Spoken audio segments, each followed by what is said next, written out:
Hello friends, मैं गौरव स्वागत करता हूँ आपके चैनल लर्न विद गौरव में। आज मैं आपको रियलिटी बताने वाला हूँ आईटी इंडस्ट्री के बारे में।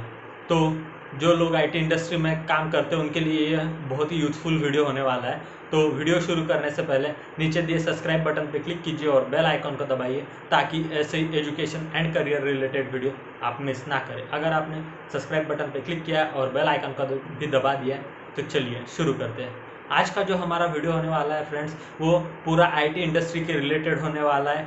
क्या आईटी इंडस्ट्रीज़ में मतलब क्या गुड थिंग्स होती है, क्या बैड थिंग होती है, आपकी हेल्थ वाइज क्या गुड है क्या बैड है, मेंटल वाइज क्या गुड है क्या बैड है, ऑन साइड अपॉर्चुनिटीज़ कितनी मिलती है, कौन सी कंपनी ज्वाइन करना चाहिए, स्टार्टअप या एमएनसी, कैसे काम होता है, ये सारी चीज़ों के ऊपर आज हम बात करेंगे फ्रेंड्स।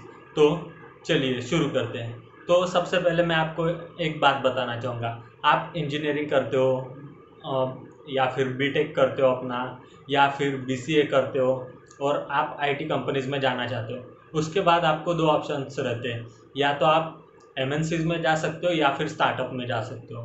अगर आप एमएनसीज़ में जाते हो फ्रेंड्स, तो आपने जो अभी तक कॉलेज में सीखा है वो आपको यूज़ नहीं होता है। वो एमएनसीज़ में कुछ अलग ही प्रोजेक्ट चल रहे होते हैं, आपको उसके लिए अलग से ट्रेनिंग दिया जाता है और उसके बाद वो ट्रेनिंग जो ख़त्म होता है उसके बाद आप आपके प्रोजेक्ट के ऊपर काम करना स्टार्ट कर देते हो। आपको प्रोजेक्ट का एक पार्ट दिया होता है, वो प्रोजेक्ट के पार्ट के ऊपर आप कंटिन्यूसली काम करते जाते हो और वही काम आप रेगुलरली करते जाते हो फ्रेंड्स। तो ये होता है एमएनसीज़ में। लेकिन स्टार्टअप में क्या होता है फ्रेंड्स, स्टार्टअप में आपको बहुत से मतलब चीज़ें सीखने को मिलती है, क्योंकि कंपनी ग्रो कर रही होती है तो आपको छोटा सा एक पार्ट नहीं काम का दिया जाता, बल्कि बहुत से काम एक साथ दिए जाते हैं। कभी कभी ऐसे होता है कि आपको बैक एंड का भी काम संभालना होता है और फ्रंट एंड का भी काम संभालना होता है, मतलब साइट्स कैसे दिखेगी वगैरह, कैसे दिखनी चाहिए वगैरह, ये फ्रंट एंड का काम। अगर कोई आप वेब डेवलपमेंट में हो और उसके पीछे क्या कोडिंग वगैरह होना चाहिए, ये बैक एंड का काम दोनों आपको संभालना पड़ सकता है। बहुत से ज़्यादा मतलब आपको ज़्यादा काम मिलता है स्टार्टअप में, ज़्यादा सीखने को मिलता है और आपको ज़्यादा लर्निंग्स होती है और आप ज़्यादा ग्रो कर सकते हो। ये तो हो गया मेन स्टार्टअप और एमएनसीज में डिफरेंस फ्रेंड। इसके बाद मैं आपको बताना चाहूँगा कि हेल्थ वाइज क्या होता है। तो अगर आप हेल्थ वाइज देखेंगे फ्रेंड्स, तो आपको पता है आईटी कंपनीज में 9 आवर्स तो आपको कंप्लीट करने होते हैं डेली बेसिस के ऊपर। तो शिफ्ट जो होती है वो डिफरेंट डिफरेंट होती है। अगर आप यूके शिफ्ट काम कर रहे हो या यूएस शिफ्ट काम कर रहे हो, तो शिफ्ट आपकी अपने इंडिया के टाइम के अनुसार नहीं होगी, जो अलग टाइम होगा आपका, जो टाइम उनके टाइम के हिसाब से हो सकता है। आपको 9 आवर्स डेली कंप्लीट करने पड़ते हैं। और मैंने ऐसे देखा है फ्रेंड्स कि कोई कोई मेरे फ्रेंड्स हैं जो जिनकी शिफ्ट सुबह 10 से 7 बजे तक है, तो उनको कंटिन्यूसली उनके सिस्टम के सामने बैठना पड़ता है। आपको पता चल गया होगा कि अगर आप कंटिन्यूसली 9 घंटे लैपटॉप के सामने, पीसी के सामने बैठोगे तो आपकी आंखों की हालत क्या हो जाएगी, आपके बैक की हालत क्या हो जाएगी कंटिन्यूस वो चेयर के ऊपर बैठ के।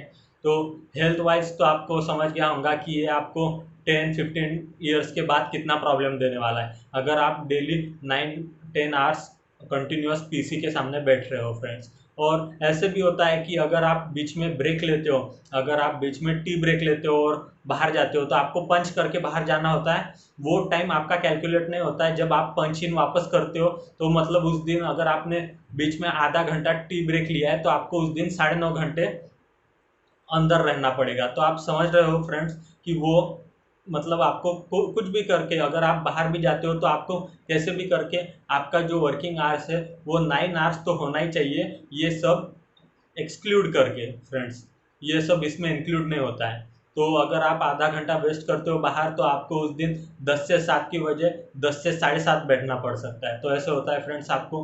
तो ये समझ गया होगा हेल्थ वाइज ये कैसा है। इसके बाद हम बात करेंगे फ्रेंड्स मेंटल वाइज। तो आपको ये पता होगा कि आईटी कंपनीज में पॉलिटिक्स बहुत हाई लेवल पे चलता है, आपको पता भी नहीं चलेगा और किस लेवल पे आपके साथ पॉलिटिक्स खेला जाएगा फ्रेंड्स।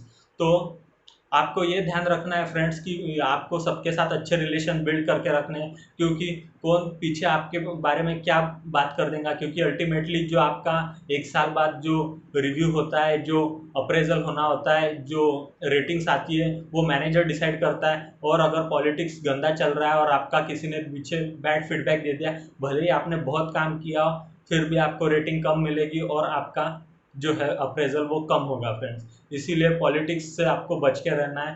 अगर आप पॉलिटिक्स के इसमें फंस गए फ्रेंड्स तो आपको मेंटली बहुत प्रॉब्लम होगी। आप कितना भी काम करो वगैरह, लेकिन इतना पॉलिटिक्स खेला जाएगा, आप जो सैटरडे संडेज आपका ऑफ होता है उसमें आप चैन से नहीं रह पाओगे।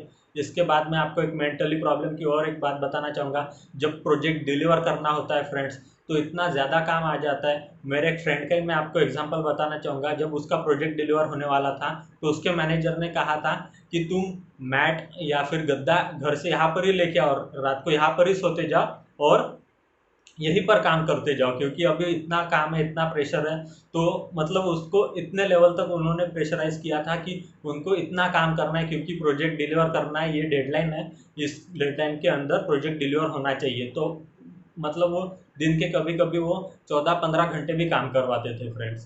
तो ऐसे भी हो सकता है कि काम आपको कभी कभी बहुत करना पड़े, इससे आपका मेंटली आप डिस्टर्ब हो जाओ और मेंटली स्ट्रेस्ड हो जाओ, और या फिर आप डिप्रेस्ड हो जाओ। तो आपको ये भी ख्याल रखना है फ्रेंड्स। इसके बाद मैं आपको बताना चाहूँगा ऑन साइट अपॉर्चुनिटीज़ के बारे में। बहुत से लोग सोचते होंगे यार मैं आज ये काम कर लूँगा, ये प्रोजेक्ट डिलीवर हो जाएगा, फिर 1 साल बाद तो मेरे को अपॉर्चुनिटी है ही, फिर क्या एक बार यूएस यूके कनाडा चले जाऊँ और फिर क्या लाइफ तो सेट है वगैरह, कुछ दिन ही झेलना है यहाँ पे वगैरह। लेकिन आपको ये बात याद रखनी है फ्रेंड्स, आप कितना भी अच्छा काम कर लो, कितना भी ये कर लो, परफॉर्मेंस दिखा लो, लेकिन ऐसे होता है बहुत से बार कि आप पूरा काम कर लो और ऑन साइट कोई और ही चले जाता है। क्यों?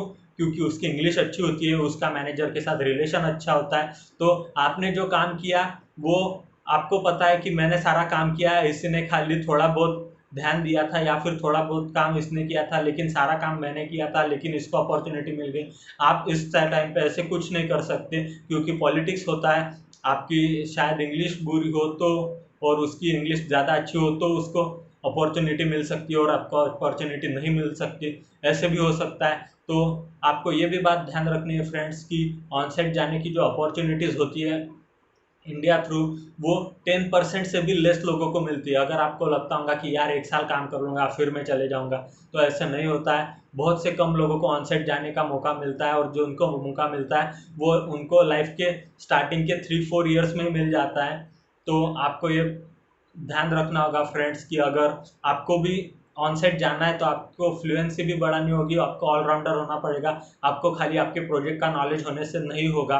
तो आपको ये बात ध्यान रखना है। और मैं आपको ये बताना चाहूँगा जो आईटीज़ में कल्चर होता है वो थोड़ा मतलब ख़राब ही माना जाता है, क्योंकि ये कल्चर जो होता है ये यूएस यूके टाइप लोगों का जो कल्चर होता है वहाँ से आया हुआ कल्चर होता है, ये अपना इंडियन टाइप कल्चर नहीं होता है।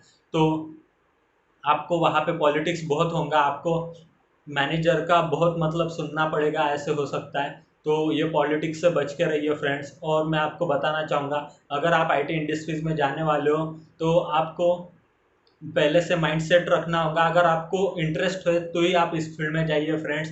अगर आपको इंटरेस्ट नहीं है तो आप कुछ दिन में बोर हो जाओगे। मेरे कुछ फ्रेंड्स बोर हो चुके 1 साल में, उनको कुछ और करना है।